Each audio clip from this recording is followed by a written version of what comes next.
दोस्तों, आपने देखा होगा कि अधिक पूजा पाठ करने वाले अधिक दुखी होते हैं। दोस्तों, हमें मिलने वाले सुख या दुख का कारण भगवान नहीं अपितु हम ही हैं। हमारे कर्म ही हमें सुख दुख देते हैं। कर्म सकाम व निष्काम होते हैं। सकाम कर्म यानी ऐसे कर्म जिनके बदले में हम कुछ भौतिक सुख सुविधाएं चाहते हैं। ऐसे कर्मों का फल सुख दुख के रूप में मिलता है। निष्काम कर्म वह है जिनके बदले हम केवल भगवान को प्राप्त करना चाहते हैं। ऐसे कर्मों का फल भगवत प्राप्ति के रूप में मिलता है। अब बात आती है कि ज्यादा पूजा पाठ करने वाले ही दुखी क्यों रहते हैं। दोस्तों, वीडियो में आगे बढ़ने से पहले जो हमारे चैनल पर पहली बार आए हैं तो वीडियो को लाइक करके हमारे चैनल सनातन लोक आदमी को सब्सक्राइब जरूर करें। दोस्तों, ज्यादा पूजा पाठ करने वाले ही दुखी क्यों रहते हैं? इसका सीधा सा उत्तर यह है कि ज्यादा पूजा पाठ करने वाला भक्ति के स्वरूप को नहीं समझने के कारण पूजा पाठ तो करता है, लेकिन वह अनजाने में सकाम पूजा ही करता है जिसका फल उसे सुख दुख के रूप में ही मिलता है। ज्यादा पूजा पाठ करने वाला बेशक ज्यादा पूजा पाठ या भक्ति करता हुआ नजर आता है, लेकिन वह कर्मकांड को ठीक से नहीं करना जानता है। ऐसे में गलती पर गलती करता जाता है। बेशक वह कहता है कि वह कुआं खोदने की बात करता है, लेकिन असल में वह खाई ही खोद रहा होता है।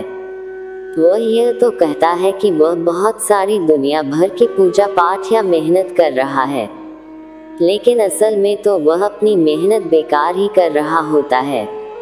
बेशक ऐसा करने में उसका सारा परिश्रम निष्फल चला जाता है। तो एक बात तो यह हुई कि सकाम कर्मों का फल सुख या दुख के रूप में मिलता है। हो सकता है कि उसके पूर्व कर्मों की वजह से उसकी जिंदगी में दुख बहुत लिखे हों और पूजा पाठ से बेशक कम हुए हों, लेकिन फिर भी आप यही सोच रहे हो कि भगवान हमें इतनी पूजा पाठ के बाद भी दुख ही दे रहे हों। और दूसरी बात यह है कि आप गलत तरीके से या बिना विधि विधान के जाने ही पूजा पाठ कर रहे हों। आप बेशक अत्यधिक पूजा पाठ कर रहे हो, लेकिन उनका प्रभाव उल्टा या निष्फल हो रहा हो। दोस्तों, उम्मीद है यहाँ तक आपको सब समझ आ गया होगा। अब एक पहलू और है पूजा पाठ करने वाले को ज्यादा दुख मिलने के पीछे। दोस्तों, और यह लागू होता है केवल उस पर जो सही मायने में भक्त है। यह पहलू ही विशेष है, इसलिए इसके लिए आप एक बार फिर से यह जान लीजिए कि भक्ति क्या है और भक्त कौन है। तारांकिन, संध्या वंदन, योग, ध्यान, तंत्र, ज्ञान, कर्म के जैसे ही भक्ति भी मुक्ति का एक मार्ग है। भक्ति भी कई प्रकार की होती है। इसमें श्रवण, भजन, कीर्तन, नाम जप, स्मरण, मंत्र जप, पाद सेवन, अर्चन, वंदन, दास्य, सख्य, पूजा, आरती, प्रार्थना, सत्संग आदि शामिल हैं। इसे नवधा भक्ति कहते हैं। अब आपको बताता हूँ भगवद गीता में उल्लेखित 4 तरह के भक्तों के बारे में। पहले भक्ति क्या है यह जान लेते हैं।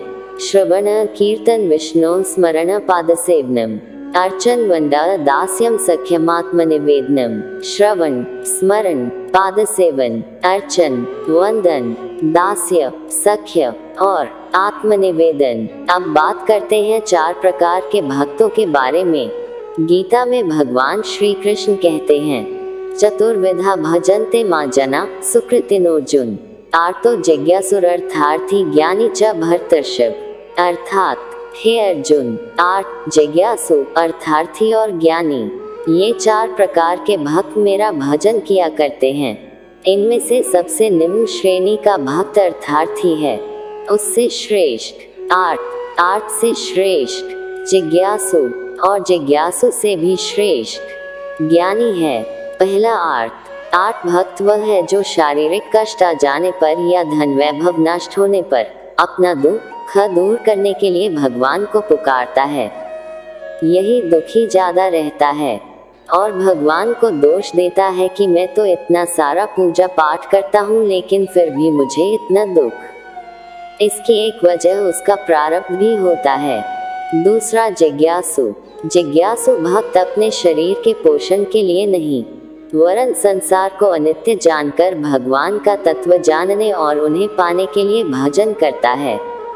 यह भक्त भी भगवान से कुछ चाहता है, क्योंकि जिज्ञासा भी तो किसी चीज को चाहना ही है। तीसरा अर्थार्थी। अर्थार्थी भक्त वह है जो भोग, ऐश्वर्य और सुख प्राप्त करने के लिए भगवान का भजन करता है। उसके लिए भोग पदार्थ व धन मुख्य होता है और भगवान का भजन गौण। यह भक्त भी सुख देख पाता है, क्योंकि इसका उद्देश्य भी सकाम कर्म है और सकाम कर्म का फल सुख दुख के रूप में मिलता है। बेशक आपके द्वारा की गई भक्ति का फल अवश्य मिलता है। चौथा ज्ञानी। अर्थार्थी और जिज्ञासु तो सकाम भक्त है, परंतु ज्ञानी भक्त सदैव निष्काम होता है। ज्ञानी भक्त भगवान को छोड़कर और कुछ नहीं चाहता है, इसलिए भगवान ने ज्ञानी को अपनी आत्मा कहा है। और एक बात अच्छे से ध्यान रखिए, यही भक्त ही केवल शुद्ध भक्त की श्रेणी में आता है। ज्ञानी भक्त के योगक्षेम का वहन भगवान स्वयं करते हैं। इनमें से कौन सा भक्त है संसार में सर्वश्रेष्ठ? तेषा ज्ञानी नित्ययुक्त एक भक्तिर्विशिष्यते प्रियो ही ज्ञानिनोत्यर्थमः स च मम प्रियः। अर्थात इनमें से जो परम ज्ञानी है और शुद्ध भक्ति में लगा रहता है वह सर्वश्रेष्ठ है, क्योंकि मैं उसे अत्यंत प्रिय हूँ और वह मुझे प्रिय है।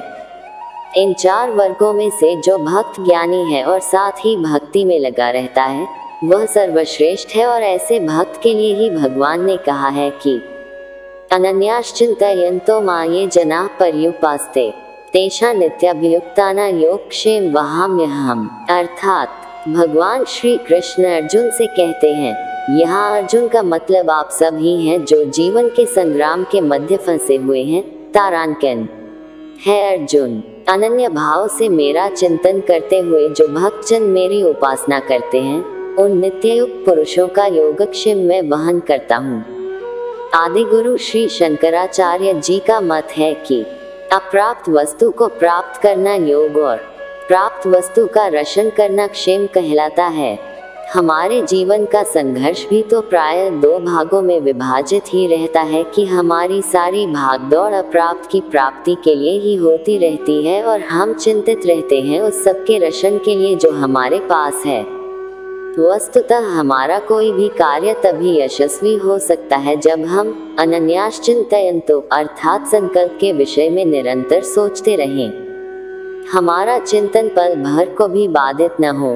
पर्युपासन परि अच्छी तरह एवं उपासन सर्वस्व समर्पण अर्थात एक निश्चित लक्ष्य के लिए हर संभव प्रयास और नित्ययुक्ता अर्थात आत्मसंयम। इस तरह जब संकल्प का सातत्य, सर्वस्व समर्पण और आत्मसंयम ये तीन कुंजियां हमारे हाथ लगती हैं तो भाग्य का ताला स्वयं ही खुल जाता है।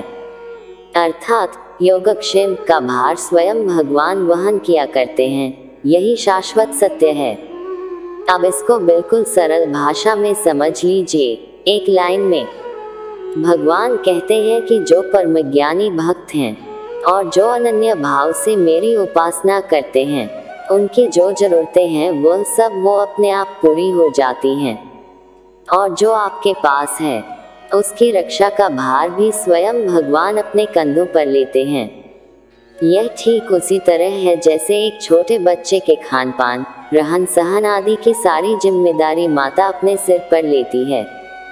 बच्चे को इस विषय में चिंता करने की जरूरत नहीं होती है, माता इस विषय में स्वयं चिंता करती है। अगर हम ऐसे अनन्य भक्त बन जाते हैं तब आप यह नहीं कह सकेंगे कि हम तो इतनी सारी पूजा पाठ करते हैं फिर भी इतने दुखी क्यों हैं। एक बात और भी है, कई बार भक्त पर भगवान की विशेष कृपा होती है जिसके फलस्वरूप भगवान प्रयास करते हैं कि आपके प्रारब्ध का फल इसी जन्म में या एक ही बार में कट जाए। ऐसे में वे आपसे ज्यादा पूजा पाठ भी करवा सकते हैं, क्योंकि फल तो कर्म करने से ही मिलेगा। ऐसे में आपको इसे दूसरे दृष्टिकोण से समझना होगा।